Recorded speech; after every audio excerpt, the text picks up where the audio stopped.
Que a graça e a paz do Senhor Jesus seja abundante em sua vida, em seu coração. Eu sou o professor Márcio Mainardes e aqui estou no nosso canal para abençoar você através de mais uma pré-aula da EBD. Primeiro trimestre das lições bíblicas da CPAD do ano de 2021 e nós estamos estudando o verdadeiro pentecostalismo, a atualidade da doutrina bíblica sobre a atuação do Espírito Santo. A lição de hoje é a lição de número 2, a atuação do Espírito Santo no plano da redenção. O nosso textuário está em Atos 9:31, que já nós vamos comentar sobre ele. E a verdade prática da nossa lição diz que a atuação do Espírito Santo é contínua e dinâmica na igreja, na vida dos crentes, e os conduz desde a conversão até o final da jornada cristã. A leitura bíblica para esta aula de hoje é João 16, versículos 7 ao 13. No primeiro momento, vamos definir a palavra redenção. O título da nossa aula é a atuação do Espírito Santo no plano da redenção. E o que é redenção? Pode ser que algum aluno seu não saiba. Redenção é o preço pago pela liberdade de um escravo. Resumindo esta palavra, a definição de redenção é o preço pago pela liberdade de um escravo. Aqui se fala não somente da redenção de indivíduos, mas de todas as coisas criadas. Lá em Romanos, capítulo de número 8, o apóstolo Paulo fala que toda a criação ela geme esperando a manifestação dos filhos de Deus, esperando o momento em que todas as coisas serão consumadas. Nós vemos o Espírito Santo presente ali. Então, desde Gênesis, desde a criação, passando por toda a história bíblica, até a consumação de todas as coisas, nós vemos a atuação do Espírito Santo. O nosso textual está em Atos 9:31, que diz: Assim, pois, as igrejas em toda a Judéia e Galiléia e Samaria tinham paz e eram edificadas e se multiplicavam, andando no temor do Senhor e na consolação do Espírito Santo. Então vamos ver alguns detalhes aí nesse versículo. Você pode, como professor, tomar aí o versículo 31 de Atos 9, dividi-lo e pode montar aí já a introdução do seu estudo. Eu vou dar apenas algumas dicas aqui. Primeiro, o versículo diz que as igrejas eram edificadas, ou seja, ela crescia, as igrejas locais cresciam, elas eram construídas. É isto que quer dizer a palavra edificadas, construídas conforme a vontade do Senhor. A igreja precisa ser edificada e ela só será edificada se houver a atuação do Espírito Santo. As igrejas se multiplicavam. A multiplicação é consequência da atuação do Espírito Santo. Igreja que não multiplica é porque o Espírito Santo não está atuando como deveria. O versículo diz também que as igrejas tinham temor, elas andavam no temor do Senhor. Aprenda uma coisa, querido, a falta de temor é devido à ausência do Espírito Santo. Falta de temor é igual à ausência do Espírito Santo. Por que as igrejas andavam em temor, a igreja primitiva? Porque a manifestação, a presença, a atuação do Espírito Santo era real no meio deles. Hoje, por que há muita falta de temor entre os fiéis nas igrejas locais? Porque falta a manifestação do Espírito Santo. O Espírito está ausente. Aí não adianta alguém ditar normas, não adianta escrever no papel, não adianta nada burocrático. Se não houver a atuação do Espírito Santo, não há temor. O versículo diz também que eles andavam em consolação, na consolação do Espírito Santo. Eles tinham o Consolador. A atuação do Paracletos, e Consolador, tradução de Paracletos, tirava toda a dor e angústia das tribulações enfrentadas. E por que eu digo isso? Porque a igreja primitiva enfrentava a fúria do Império Romano, que lançavam os apóstolos, os presbíteros nas prisões, alguns eram martirizados. Então, a igreja tinha muita dor, perdeu vários membros, perdeu vários homens de Deus, homens e mulheres. Com isso, a igreja tinha muita dor, havia muitas lágrimas, mas o Paracletos, o Consolador, ajudava a igreja primitiva a enfrentar essas tribulações. Meus queridos, nesses minutos que eu tenho aqui, eu quero falar um pouquinho sobre o Espírito Santo, desde o início da história até o Pentecostes. Antes de falar sobre isso, se você não é inscrito no nosso canal, se inscreva, deixe o seu joinha também, deixe o seu comentário para que você possa estar nos auxiliando e nos ajude divulgando os nossos vídeos. Aviso importante, você ainda não é nosso amigo no Facebook, eu vou deixar o link. Por que é importante você ser nosso amigo? Porque aos domingos, às 10h30, nós estaremos com aula ao vivo no Facebook. Então, todo domingo, 10h30, aula ao vivo. Hoje é só uma pré-aula e você pode estar participando, desde que você seja o nosso amigo aí no Facebook, você estará vendo a nossa live. O Espírito Santo antes do Pentecostes, a sua trajetória desde a dispensação do mistério. Então vamos lá. O Espírito Santo, ele aparece em Gênesis 1 e 2. Ali o seu trabalho era preparar a terra sem forma e vazia para que a obra do Pai fosse executada no tempo. Até então não havia tempo, porque o que marca o tempo é o sol e o sol ainda não fora criado. Então o Espírito Santo, ele fez esse trabalho de preparar a terra sem forma e vazia para que a obra criadora do Pai fosse executada no tempo. Era um desafio missionário, preparando a criação em um período incalculável, um período de eras e eras. Muitos anos talvez se passaram entre o versículo 1 e o versículo 2 de Gênesis capítulo 1, mas o Espírito Santo, ele estava fazendo a obra incubadora, ele estava fazendo esse trabalho missionário, ele foi enviado para preparar ali aquele ambiente sem forma e vazio para a criação do Pai. Esta é a primeira manifestação do Espírito Santo nas Escrituras. O Espírito Santo, ele atuou no período pós-criatório, ou seja, de Gênesis 1 e 3 até Gênesis 6 e 3.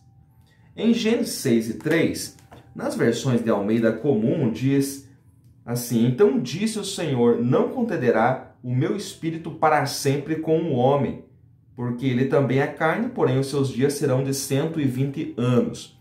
Mas eu quero que você acompanhe na VDN, na versão do Dr. Alderi Nelson Rocha, o capítulo 6, versículo 3 de Gênesis. Então disse o Senhor Jeová, o meu espírito não contenderá comigo por causa do homem para sempre, porquanto este é carne e os seus dias serão 120 anos. O que marca aqui o capítulo 6 e versículo 3 de Gênesis. É o momento em que Deus vai interromper, em que o Pai vai interromper a atuação do Espírito Santo na terra com os homens. Porque a maldade está se multiplicando. A terra começa a cheirar mal diante das narinas de Deus. E Deus está prestes a trazer o juízo, que seria o dilúvio. Então o Espírito Santo, que estava atuando entre os homens, é retirado da terra. Não contenderá mais o meu Espírito comigo por causa do homem, porque o Espírito tem essa missão de interceder. Então, Gênesis 6:3 é um marco a partir do momento em que o Espírito Santo não atua de forma direta mais nos homens, na terra, e ele sai e vai para onde? Este é o nosso próximo passo. Ele vai para o trono do Senhor e de lá ele virá atuar esporadicamente sobre os homens. O Espírito Santo, então, ele atuou também deste período de Gênesis 6:3 até João Batista. Foi retirado da terra e foi ao trono para trabalhar no meio das rodas. Quando a gente fala isso em alguma aula de teologia, há muitos alunos que ficam assustados porque nunca leram esse texto. Não vou ler aqui, mas vou citar para vocês para que vocês conheçam. Ezequiel, capítulo 1, versículos 19, 20 e 21. Mais precisamente, o versículo 20 vai dizer que o Espírito está atuando no meio das rodas. Que rodas são essas, professor? As rodas do trono de Deus, porque em Ezequiel nós vemos claramente que o trono de Deus tem rodas. E Ezequiel, na visão do capítulo 1, ele vê uma roda dentro da outra roda e o Espírito de Deus estava nas rodas, era ele que conduzia o trono. Então deixa eu recapitular com vocês desde o início. Em Gênesis 1 e 2, o Espírito Santo aparece ali fazendo a obra incubadora na terra. Em Gênesis 1 e 3 até Gênesis 6:3, o Espírito Santo atua diretamente no meio dos homens na terra, nesse período pós-criação. De Gênesis 6:3 até João Batista, o Espírito Santo estava nas rodas e ele se revela esporadicamente sobre homens de forma sobrenatural, em porção, sobre reis, sacerdotes e profetas, estando presente em um e ausente nos demais. O Espírito, então, era dado em gotas, em porção, e não estava em. O Espírito Santo não estava em alguém. O Espírito Santo estava sobre. Sobre é diferente de em. O Espírito Santo estava sobre Davi, sobre Moisés, sobre Sansão. O Espírito Santo não estava em. Ninguém era morada do Espírito Santo, porque só pode ser morada do Espírito Santo aquele que nasceu de novo. E esta doutrina do novo nascimento ainda não era conhecida. Jesus Cristo vai falar pela primeira vez da regeneração, do nascer de novo, naquela mensagem que ele pregou em João capítulo 3, quando ele prega à noite para um príncipe dos fariseus chamado Nicodemos. Então, a maneira como o Espírito Santo atua no Antigo Testamento não é igual à maneira que o Espírito Santo atua hoje na igreja. O Espírito Santo atuava em porção. O Espírito Santo atuava sobre vinha, executava a obra e saía. Um exemplo que eu vou falar na aula, que você pode acompanhar depois, está lá em Números, capítulo 11, quando o Espírito estava sobre Moisés. E para que aqueles 70 anciãos que eram auxiliadores de Moisés tivessem um pouco do Espírito, o que Deus fez lá em Números, capítulo 11? Ele tirou uma porçãozinha que estava sobre Moisés e repartiu entre os 70 anciãos. E diz lá o texto que eles profetizaram, mas depois nunca mais. O que isso quer dizer? Eles não foram cheios, eles receberam apenas uma gota. E era dessa maneira que o Espírito Santo era dado sob medida no Antigo Testamento. Todavia, o Espírito vinha é sobre um único homem. Então, este único homem tinha poder para tomar decisões, para fazer coisas, assim como Elias e Eliseu fizeram. Mas um exemplo que eu deixo para vocês aqui é Moisés, em Números capítulo 11, Sansão, o Espírito se apoderava dele, então era a possessão, o Espírito se apoderava dele, ele executava as obras de Deus, só que depois ele ia cometer todo tipo de pecado, ele ia se deitar com as filisteias, ele ia fazer aquilo que abominava a Deus. Então o Espírito não habitava em ninguém, o Espírito estava sobre. Vinha o profeta, o sacerdote ou o juiz, executava aquela missão e o Espírito saía. Então esta não era a vontade plena do Senhor. Nesse período, então, para deixar bem claro, o período de Gênesis 6:3 até João Batista, o Espírito atuava sobre os homens, mas não os enchia, nem os batizava. Isso tem que ficar bem claro para vocês. Aí nós vemos o Espírito em Cristo, sobre Cristo e em Cristo. E assim ele permaneceu até o seu trabalho na vida do Messias, com quem entra no céu. O Espírito entra no céu após a ressurreição de Jesus Cristo, até que foi enviado definitivamente sobre a igreja, sobre a terra, como lemos em Atos capítulo 2. Então, Atos capítulo 2 é um marco, porque é o cumprimento da promessa de Jesus Cristo.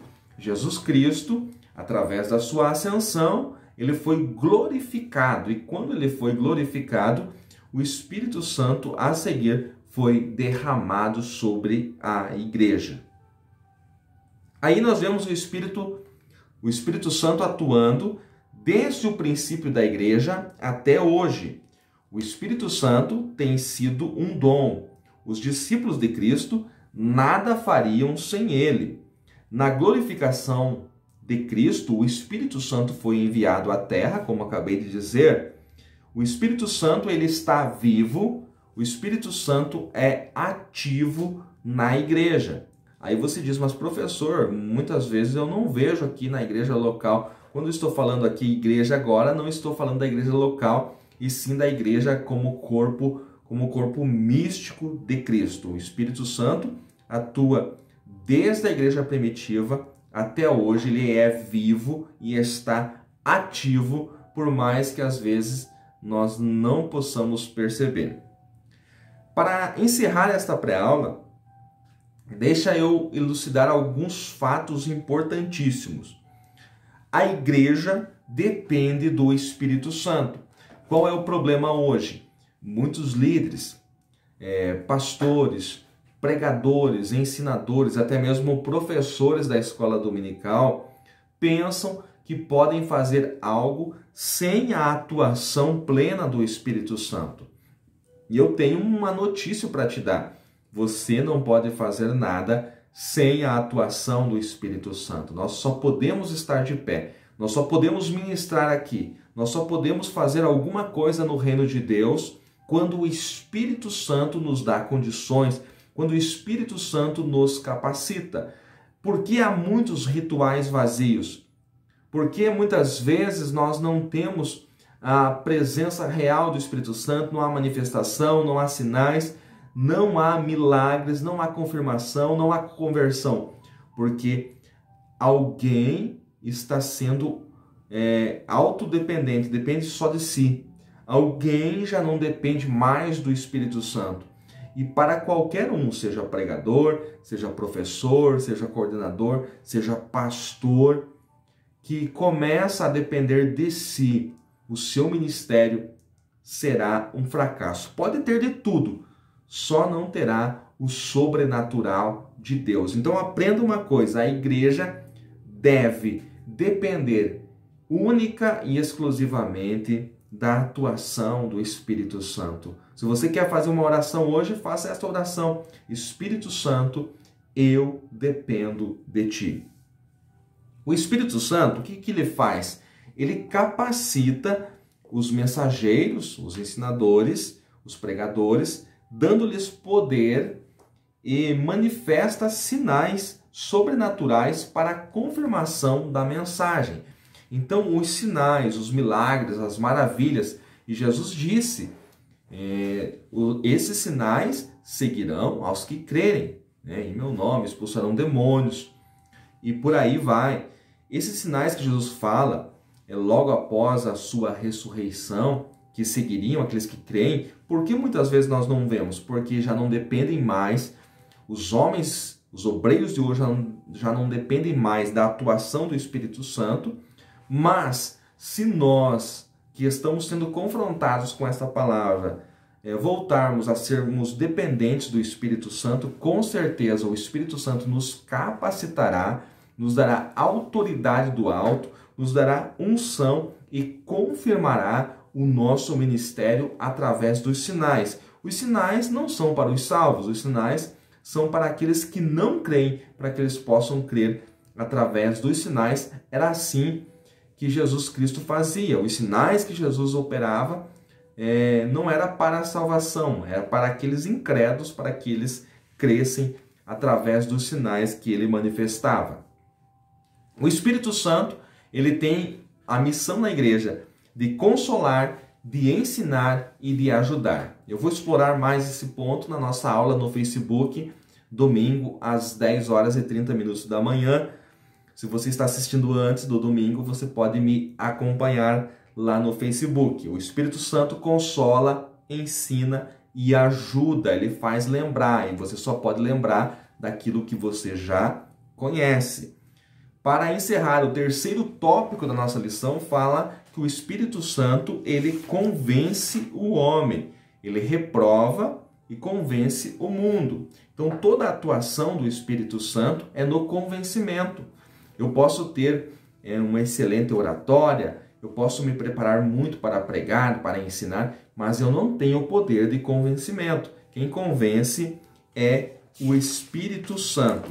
E também, na nossa aula no Facebook, nós vamos falar a respeito disso que está em João 16:8. Quando ele vier, convencerá o mundo do pecado, da justiça e do juízo. Meus queridos irmãos, é um prazer ter vocês conosco. Esta não é uma aula, é apenas uma pré-aula. Eu quero que você fique com aquele gostinho de quero mais. Nós vamos esclarecer mais na nossa página no Facebook. Que Deus abençoe a todos em nome de Jesus.